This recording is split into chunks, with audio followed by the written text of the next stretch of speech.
Hello बच्चों, अपन पढ़ रहे थे रिएक्शन एंड मैकेनिज्म। और रिएक्शन मैकेनिज्म के अंदर एक बहुत ही इंपॉर्टेंट रिएक्शन के रेस्पेक्टिव अपन डिस्कस करने जा रहे हैं, जिसका नाम है रीमर्टिमैन रिएक्शन।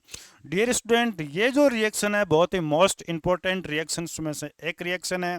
चलिए, इस रिएक्शन के अंदर क्या ट्विस्ट आपको देखने को मिलते हैं, यहाँ पर कौन से कॉन्सेप्ट यूज होते हैं, उनके रेस्पेक्टिव अभी डिस्कस करते हैं।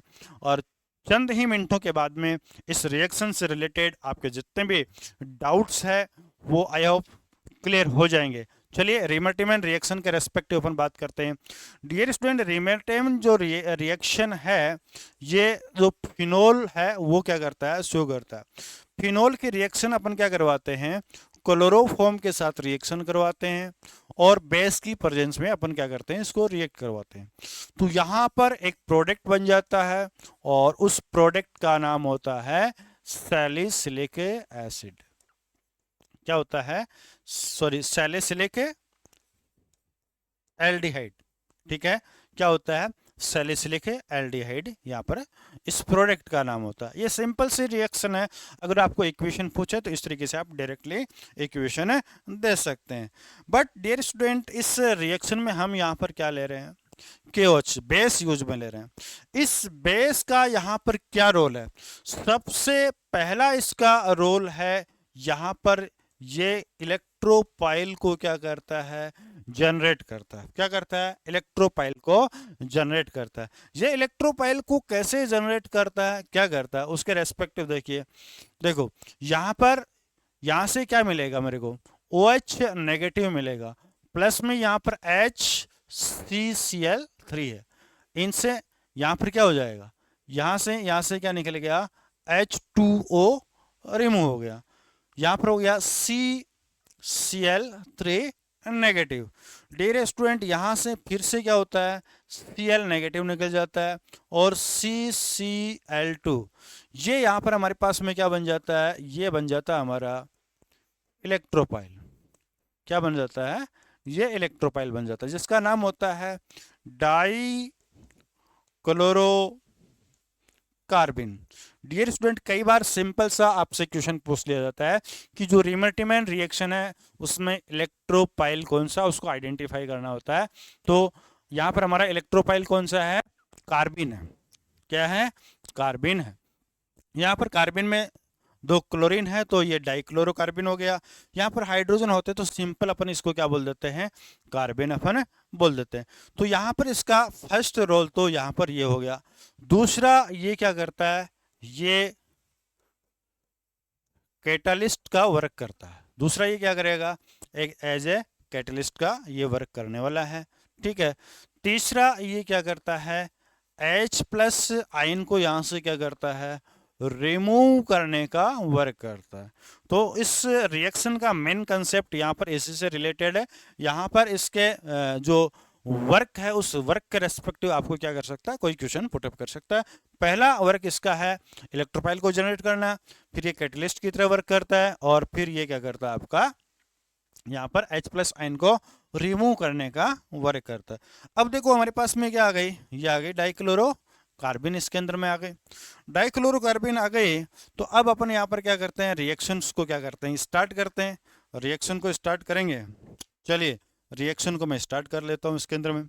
तो देखो मैकेनिज्म, देखो इसकी मैकेनिज्म से सारी चीजें आपके क्या होने वाली है, क्लियर होने वाली है।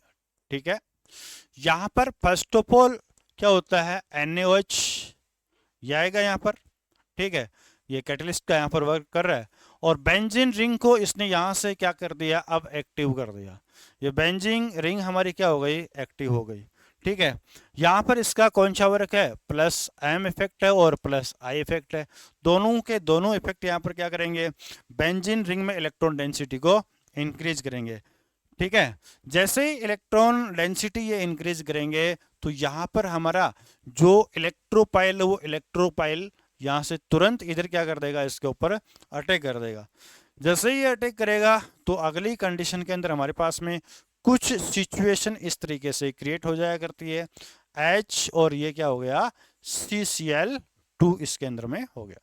ठीक है, ये चीजें मेरे पास में इसके अंदर में आ चुकी है। ठीक है, यहां पर ये हो गया। अब देखिए डियर स्टूडेंट, यहाँ तक चीज़ें क्लियर होने के बाद में आपको मैं बताऊंगा यहाँ पर एक शिफ्टिंग होने वाली है। और वो शिफ्टिंग कौन सी होने वाली है, ये देखो, ये जो H प्लस है, ये H प्लस यहाँ से देखो इसके ऊपर नेगेटिव चार्ज वैसा का वैसा बना रहता है, और ये H प्लस आयन यहाँ पर आ जाएगा, ठीक है। और जैसे ही आएगा तो ये जो इलेक्ट्रॉन है ये हमारे वापस किधर चले जाएंगे, इधर, तो ये इधर चला गया। तो नेक्स्ट कंडीशन में हमारे पास में कुछ इस तरीके से हो जाया करता है, इसके अंदर में O माइनस हो गया, ठीक है, ये एज इट इज हो गया, ये CH Cl2, ये चीजें यहाँ पर हो चुकी है। देखो अब NaOH यहाँ पर एक यूज में आ गया। देखो आप NaOH भी ले सकते हो और KOH को भी क्या कर सकते हो, यूज में ले सकते हो। यहाँ पर मैं फिर से क्या करूँगा, फिर से यहाँ पर NaOH के ही मॉलिक्यूल में यूज में लेने वाला हूँ, ठीक है। और जैसे ही NaOH के मॉलिक्यूल यहाँ पर यूज में लूँगा तो देखो यहाँ पर क्या हो जाएगा, यहाँ पर मुझे मिल जाएगा CHOH and OH। Dear student, आप लोगों को अच्छी तरीके से पता है कि सेम कार्बन के ऊपर दो हाइड्रोक्सिल ग्रुप क्या होते हैं, प्रेजेंट होते हैं। तो ऐसी सिचुएशन में वो जो मॉलिक्यूल है वो क्या होता है, अनस्टेबल होता है। वहां से क्या होता है, एक वाटर मॉलिक्यूल क्या हो जाएगा, एलिमिनेट हो जाएगा। यहाँ से हम क्या करेंगे, वाटर मॉलिक्यूल को एलिमिनेट कर देंगे। ये हमारा वाटर मॉलिक्यूल यहाँ से निकल चुका है, ठीक है। साथ में इसका अपन क्या कर देते हैं, प्रोटोनेशन भी कर देते हैं। ये हो गया आपका H2O, और प्लस में क्या बन गया इसके अंदर में, देखो ये आपके पास में आ गया है OH और CHO। इसी को बोलते हैं अपन, क्या बोलते हैं, सैलिसिलिक एल्डिहाइड। डियर स्टूडेंट, एक चीज का ध्यान रखना, इसके अंदर अगर आपने क्या ले लिया, क्लोरोफॉर्म की जगह क्या ले लिया, कार्बन टेट्रा क्लोराइड ले लिया, क्या ले लिया, कार्बन टेट्रा क्लोराइड ले लिया, तो ऐसी सिचुएशन में हमारे पास जो भी बेस है उस बेस के कितने मॉलिक्यूल यूज में आएंगे, यहाँ पर 4 मॉलिक्यूल यूज में आएंगे। और हमारा प्रोडक्ट है वो सैलिसिलिक एल्डिहाइड की जगह क्या बन जाएगा, वो हमारा प्रोडक्ट बन जाएगा सैलिसिलिक एसिड, ठीक है, COOH। ओके, तो डियर स्टूडेंट, ये हमारी थी क्या, रीमेटेमेंट रिएक्शन। आई थिंक ये क्लियर हो चुकी होगी आपके, ठीक है। अगर क्लियर हो चुकी है तो वीडियो को लाइक कीजिए और अपने दोस्तों को क्या कर दीजिए, फटाफट इसको क्या कर दीजिए, शेयर कर दीजिए। हाँ, आप फर्स्ट टाइम आए तो इस चैनल को क्या कर दीजिए, सब्सक्राइब कर दीजिए, ठीक है। बेस्ट ऑफ गुड लक, मिलते हैं फिर एक नई रिएक्शन की मैकेनिज्म के साथ, वहाँ पर क्या उसके फंडामेंटल है, क्या कॉन्सेप्ट है। तब तक के लिए बेस्ट ऑफ गुड लक।